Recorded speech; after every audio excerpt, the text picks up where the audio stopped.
রয়েছে দেন আমি প্রথম আপনার বর্তলার থেকে স্বামী স্ত্রী দুইজন লইছি। তো লই এসে একটা বাচ্চা ছিল সঙ্গে, তো তারা নিয়ে মডেস্ট্রি গেছি তারা গেছে বনকুমারী দেখ। তো ওখানে বনকুমারী গিয়ে একটা ভিতর দিয়ে গেছি, গিয়ে সে তারা নামাই দিয়েছি, নামাই টামাই দিয়া আইছি। আমি আইতে ওখানে কি তারারই না অন্য একবার এটা করে আমার ঠিক। তারপরে মডেস্টেশনে এসেরা এক ভদ্রমহিলা আর একটা ছেলে বাচ্চা তাইনের বাচ্চা লই আইছি কামাঞ্চমনি লামাইয়া গাড়িটা লইয়া যে সূর্য চমনি আইছি, সূর্য চমনি আমার পরে এক ভদ্রমহিলা রয়েছে। তো ভদ্রমহিলা উঠানোর সময় কইতাছে, দাদা আপনার গাড়ির সিটের মধ্যে দিয়ে একটা ব্যাগ পড়েছে। আমি তো দেখছি না ব্যাগটা, এটা কী ব্যাগ? আমি আমি তখন দেখলাম এই ব্যাগটা, এই যে ব্যাগটা, হ্যাঁ এই ব্যাগটা দেখলাম, এটার ভিতরে অনেক একটু খুলে এসে দেখলাম এটাতে টাকাও আছে, এটা স্বর্ণের একটা মনে লাল পলার মধ্যে আছে। তো আমি দেখেছি আমি টেয়াটু আছে, এটা তো হাত দেওয়াটা আমার মনে হয় ঠিক হইতো না।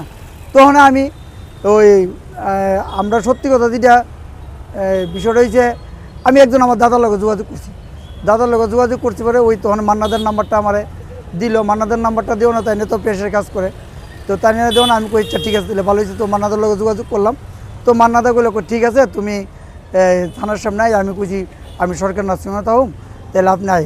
তো আমি লয়ে এলাম ব্যাগটা। ওখানে কি এই পার্টিরই না মডেস্টেশনতে উঠছে তারার আমি ঠিক করে না। দেখেন আমি কিন্তু ক্যান্সার রোগের পরিষেবা দিই, একটা বিনামূল্যে পরিষেবা দিই। এটা অনেকেই জানে, আমার অনেকে নাম্বারটা আমরা ফেসবুকে অনেকে দেখছে আমার। আর এমনকি রুগী যদি কোনো পেশেন্ট লয়ে যায়, যদি হসপিটালে মারা যায়, তো আমি টাকা টোয়ারাই না। আমি আজকে 96-এ তো অটো চালাই।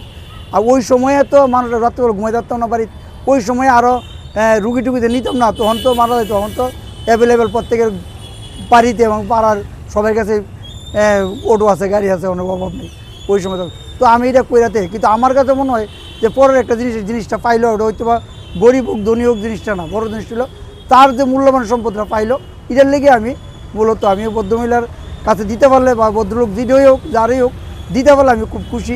এর লেগে আপনারা সহযোগিতা নিয়েছি, আপনারা সহযোগিতা নিয়ে আমি দিতাম চেষ্টা করতেছি। আজকের দিনে দাঁড়িয়ে একজন অটো শ্রমিক হয়ে এরকম সততার পরিচয় দিলেন, একটা ব্যাগ মানে থানাতে দিতে আইছে, মানে কী বলবেন? মানে আজকের দিনে এরকম হৃদয় ব্যক্তি কি পাওয়া সম্ভব? তবে এই কথাটা যে কইছেন, তবে আমরা একটা সময়ে আজকের থেকে প্রায় ধরেন প্রায় 10 বছর আগে আমার মনে আছে আমতলির না হাফানিয়ার এক ভদ্রমহিলার 2.5 ভরি স্বর্ণের জিনিস আমরা মানে আমার ইউনিয়ন পাইছি আর কি, পুরো আমরা শ্রমিকের পাইছি, অটো শ্রমিক। এটা বিরোধী কিছুদিন আগে, আজতে বছর দেড়েক আগে, বছর হইতো না মনে, 1 বছর বা একটু কম হইতে পারে, প্রায় অনেকটি টাকা এটা এর নামও সুজিত, আমার নামও সুজিত দেবনাথ, এর নাম সুজিত, হ্যাঁ ও দিছে। কিন্তু আমরা অটোর শ্রমিকের মধ্যে যে সততা নাই এরকম না, সততা আছে, যে আবার খারাপও যে মানসিকতা নাই এরকমও আছে। কিন্তু এটা হলো যার মানসিকতার পরিচিত। কী তো হইব যে মানুষের টাকা পাইয়া নিয়ে কী হইব, অল্প দিন চলতে পারুম। আমি আমি 96-তে অটো চালাই, আমি কি আজকে বেগে 3 টাকা পাইয়া পরের দিন আর অটো চালাইতাম না? আমার পরের দিন সেম অটো চালাইতে হইব, আমার পেশা এইটা চালাই খাইতে হইব। আপনার নামটা? আমার নাম সুজিত দেবনাথ।